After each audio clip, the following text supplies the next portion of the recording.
esticar essa corda. Elô, tem um outro termômetro aí do Congresso que eu queria entender com você, que foi a saída do Hugo Motta para almoçar com o presidente Lula.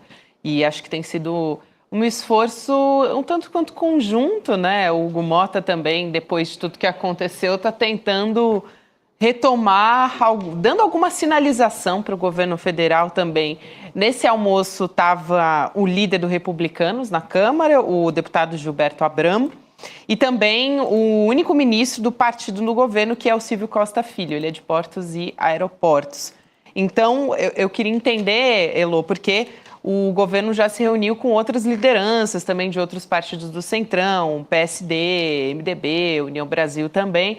Como é que foi? A gente tem algum indício, alguma apuração de como é que foi esse almoço do presidente Lula, né? Qual que foi o cardápio de discussão ali, que é o que a gente quer entender do presidente Lula com as lideranças. Não tem até a imagem da saída do encontro, ou você vai deixar isso para depois? Não, vamos trazer também as imagens. Tem imagens, parece que teve um empurra danado, né, Elô? Você estava lá, acompanhou com a equipe lá do ICL, é isso, Gabi? Temos aqui, vamos lá. Então, são dois assuntos diferentes. Eu gravei as imagens dele saindo, mas depois a gente fala do almoço com o Lula, então. Vamos nessa, vamos dar uma olhada, então. Vamos abrir espaço, vamos caminhando. Vamos caminhando. Bora.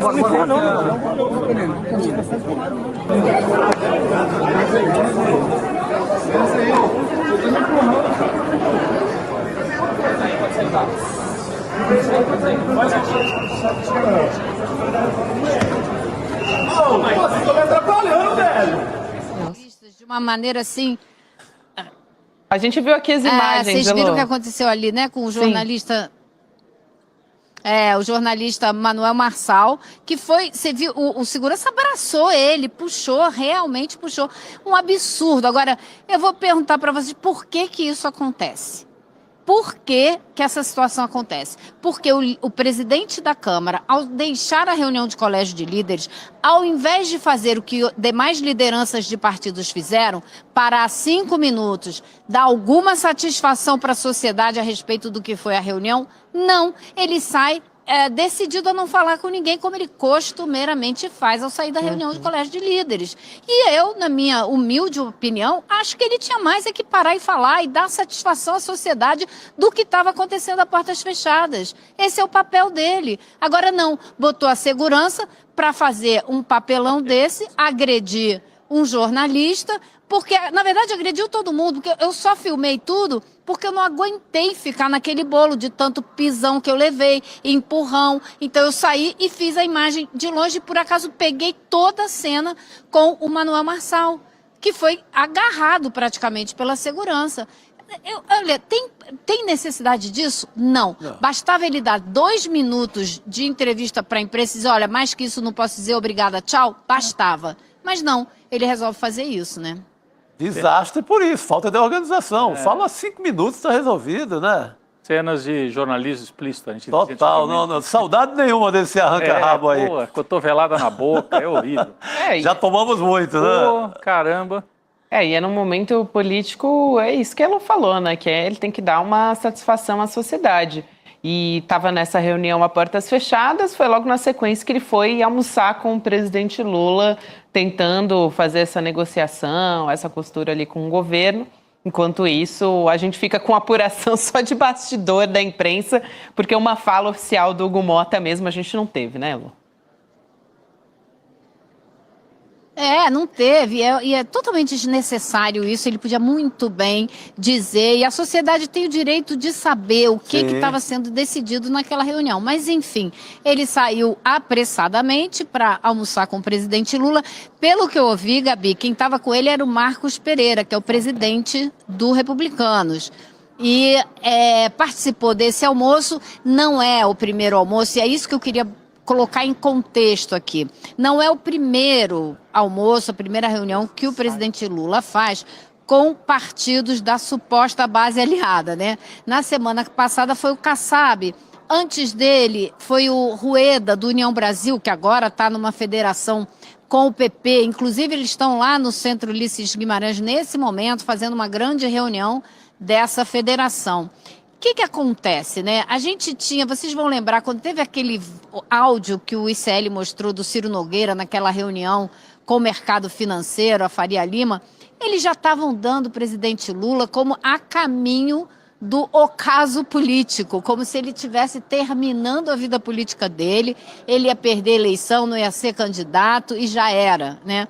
Acontece que nos últimos meses mudou tudo. As pesquisas mudaram, a tendência de alta do presidente Lula continua firme, vai sair uma pesquisa agora da Quest que deve confirmar essa tendência. E isso muda todo o cenário político. Isso deu ao presidente Lula a possibilidade de voltar a negociar com esse centrão, que vocês, como vocês muito bem sabem, não se movimenta de acordo com ideologia, projeto político, nada desse gênero. Se movimenta de acordo com a perspectiva de poder. E se a perspectiva de poder voltou a estar com o presidente Lula no Palácio do Planalto, eles estão repensando as contas que eles fizeram. Aparentemente, eles erraram no raciocínio ou saíram cedo demais com as contas, porque ainda tem muita água para rolar na política brasileira. E como o Rodrigo estava falando agora há pouco, houve sim uma mudança na inflação dos alimentos, houve uma mudança gigantesca na discussão a respeito da soberania nacional. Então, isso tudo mudou o quadro político e esses que estão sempre vendo para que lado o vento vai soprar para seguir o caminho do poder, estão recalculando, reconversando, pensando melhor. E o presidente Lula, que obviamente é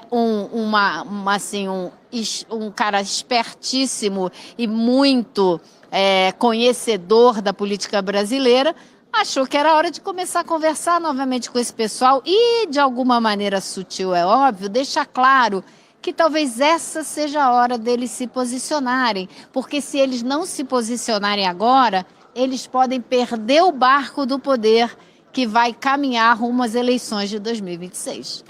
O Ciro Nogueira comemorou cedo demais, né? Uhum. Ele vendeu um cenário ali para o mercado financeiro muito cedo, ele foi muito precoce e o próprio passa por dificuldade nas pesquisas da eleição no Senado no Piauí. Ele está em terceiro lugar, às vezes aparece em quarto e está com a candidatura a perigo. Cantou muito cedo a bola, achou que estava liquidada a fatura e o que a gente vê por aí é outra parada, né? Ô Chico, eu me lembro bem que no primeiro semestre, quando aconteceu isso, né, então teve a votação lá do IOF, derruba o projeto do governo, parecia que o governo tinha acabado, eles tentaram criar um clima, Elô, Gabi, esse governo já acabou, é fato consumado, aí vai o Ciro Nogueira num encontro com o pessoal do mercado e diz, acabou para o Lula, temos até que tomar cuidado, porque o governo não pode acabar de uma vez, nós não podemos atacar tanto assim, uma arrogância. O cálculo era não deixar Lula acabar de uma vez. Isso. Deixar sangrando. E aí eu lembro que a gente falou aqui, já ouvimos essa história pelo menos outras 2 vezes. No Mensalão, eu lembro tanto disso, eu trabalhava numa emissora grande, a Elô também, e dentro da redação só se falava isso, em 2005. O Lula acabou, não tem chance, nem candidato à reeleição vai ser em 2006. Aí o Lula ganha a reeleição em 2006. Depois o Lula foi preso, também. O Lula acabou, o PT acabou. Não acabou, voltou e ganhou a eleição. E agora, essa aqui foi a pior, né? Porque os outros até a gente podia entender que havia realmente motivos para achar que estava difícil a situação para o Lula. Mas nessa vez aqui ele torceu muito cedo, né? A situação não é fácil, vai ser uma eleição apertada, mas o Lula volta a ter condições de ganhar. Em momento nenhum ele deixou de ter. Era uma oscilação normal dentro de um governo que o Ciro Nogueira tentou vender como um fato consumado e perdeu a aposta. Até esse momento perdeu. Você pega o cenário, o que temos pela frente. O Bolsonaro fora da disputa. Se o Tarcísio também não firma a candidatura dele, adeus, esse centrão todo corre pro Lula. Aí vai ficar talvez o Ratinho Júnior como um candidato para cumprir tabela, para se construir para 2030, talvez. Mas aí não leva o Centrão, que o Centrão quer movimentar a máquina financeira deles agora, né? E aí vai ter uma candidatura, vocês estavam falando mais cedo, aí, Elô, não sei se quer comentar esse tema, mas estavam falando aqui mais cedo no começo do N2, né, Gabi? Você vai ter uma candidatura da família Bolsonaro, que deve ser o Flávio ou a Michele, e você vai ter uma ou duas candidaturas desses partidos de direita, não é nem central, é direitão mesmo, que é o Zema pelo Novo, o Caiado, talvez, pelo União Brasil aí, né, Elô? Então...